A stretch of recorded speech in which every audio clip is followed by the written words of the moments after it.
What's happening, folks? Welcome back to Celtic Fans TV. It's full-time reaction to Celtic 2, Dundee 0 here at Celtic Park. I've got Martin with me to go over it. Martin, 6 changes to the team tonight, which I think is probably more than most people thought there would be.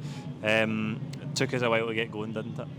It did, and I listened to Brendan Rodgers' justification, his comments before the game, and it's hard to argue with him around some of the rationale. Some of the players coming back from being out the team and need a bit of game time. Some of the other lads, Brendan's saying, well, they're cracking players, they're good enough to play in the first team, but because the first team are doing quite so well, they're not getting the minutes, and I want to be able to use my squad. But what we did see not that long ago was a game against Falkirk where we made a similar number of changes and we really struggled, and we had to make changes at around about the 60-minute mark, and tonight just felt like a repetition of that against a Dundee side that are not a bad team, similar to Falkirk, and we huffed and puffed in that first half, and everybody was just saying, why have we made 6 changes? But I do understand why the gaffer did it, but we've seen the consequence or the potential consequence of making that number of changes in the first phase of the game. Albeit we did have some chances. Yeah, we did. Thought a bit sluggish at times, a bit sloppy on the ball. I don't think we got enough out the wide players, Palma and Yang. I know it's difficult for them, not played a lot of football, but that's their chance to impress when they've got a rare game. That's their chance to get in the manager's mind. For the bigger games, I don't think either of them really delivered. He's touching his chances. Kyogo has 2, doesn't he? I think first one's maybe a decent save. Second one he should score. He's 5 or 6 yards out, puts it wide.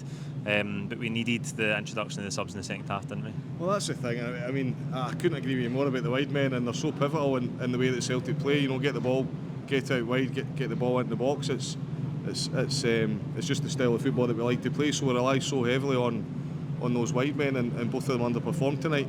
And I think if you get 1 as opposed to 2, then it's not quite so detrimental to the team. But tonight we had 2 of them and they both underperformed, so it was a double detriment. I think Kyogo takes one of his chances, and potentially there's a different mood in the camp at half time. But half time, freezing cold night, the fans expected far more against a Dundee side at home, and just a bit sort of sombre at half time, thinking, is something going to change in the second half, and if so, when? Or is it going to be one of those nights you come away thinking, can't believe we dropped points in a game that you should be winning comfortably? But you take those chances in the first half, but you can't deny everybody was feeling a bit down at half time and questioning whether or not the subs had been the right ones, and could we maybe have restricted to 2 or 3 changes and maybe start strong and bring these guys on. Yeah. I mean, that's often the counter argument as well, isn't it? Yeah. Play your first 11 and then rest them after 60 minutes. But there's no denying we've got some huge games coming up, and we've had some big games as well. Brendan talked at the weekend about mentally and physically what that Atalanta game took out the squad, individual players and collectively as a group. And then Motherwell's never an easy fixture. We made it look easy at the weekend, so I think he was right. If you bear in mind we've got a huge game at the weekend against Aberdeen, massive semi-final. You couldn't ask for a harder game than that. Yeah. And then of course, Leipzig next week, which is an absolutely humongous game. So you take it niceness of that, and you come away with the 3 points. You say it was the right thing to do. Yeah, absolutely. Alistair Johnston, 2 goals in 2 games. I thought he helped us off the bench. A really nice flick. Yang, I think that might be full time in a later kick-off. Yang gets to the byline, to his credit. He does put a ball in. It's low, but Johnson just slides in, gets really tight angle, gets a nick on it, puts it past the keeper. He's playing really well this season, isn't he? Big play for us. I mean, the subs come on at 60 minutes and we get the goal almost immediately, and Johnson, one of the subs, is involved in the goal, and I think he got a wee nick. I think it came off Yang, a wee nick in the way to Johnson, but he's in the right place just to tap it home.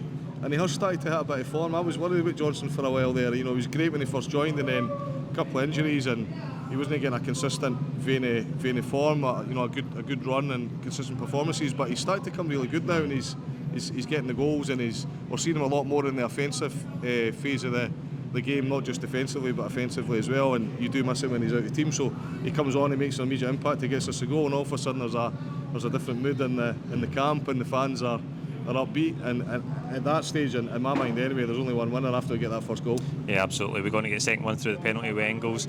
Some big decisions for the manager on Saturday in terms of Carter Vickers and Trusty starting tonight. Scales on the bench, Taylor comes back, Valle not taking part tonight.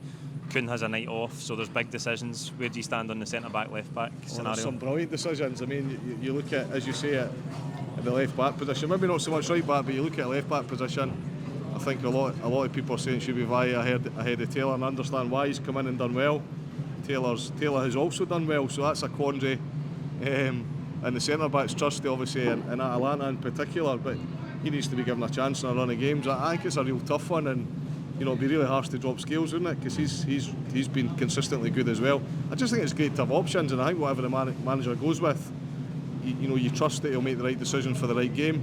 You don't often see changes made at the back, though, do you? Normally you pick your back four and you kind of stick with that back four. In the middle, I'm delighted he's got options.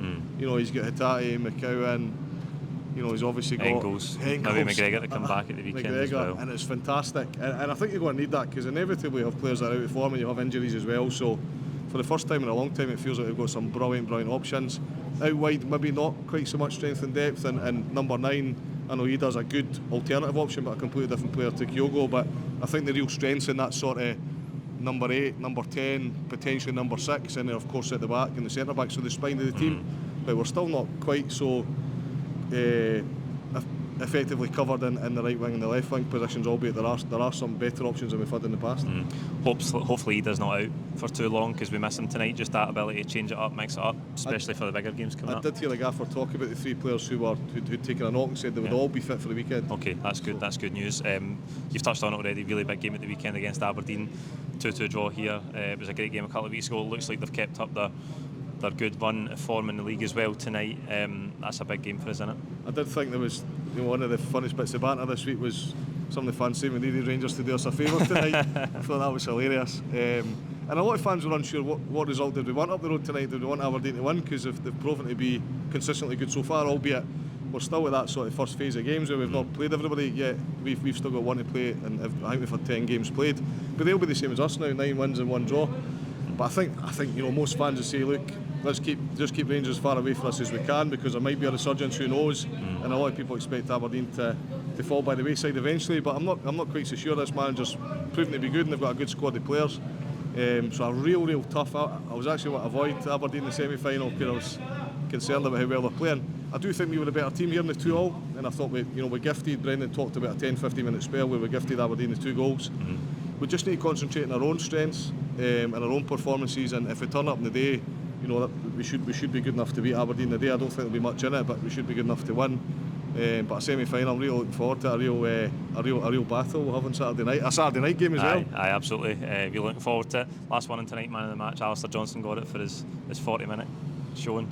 Aye, I mean, there wasn't any major standouts tonight. I was looking at some of the stats. I think we had 5 shots on goal, 24 shots on goal, only 5 on target, which is unlike us, particularly at home. We had an incredible amount of possession. I thought a lot of our passes were stray passes, but the stats say otherwise. We had 80% possession. But we didn't have a lot of standout players tonight. I suppose Johnston came on and gets us a goal and he makes an impact in the game, so I'd be happy enough to concur with the official man of the match. Yep. Aye, absolutely. I'm going to go with that as well. That's it for full-time reaction. We'll see you at the weekend for the build-up to that semi-final against Aberdeen. Thank you.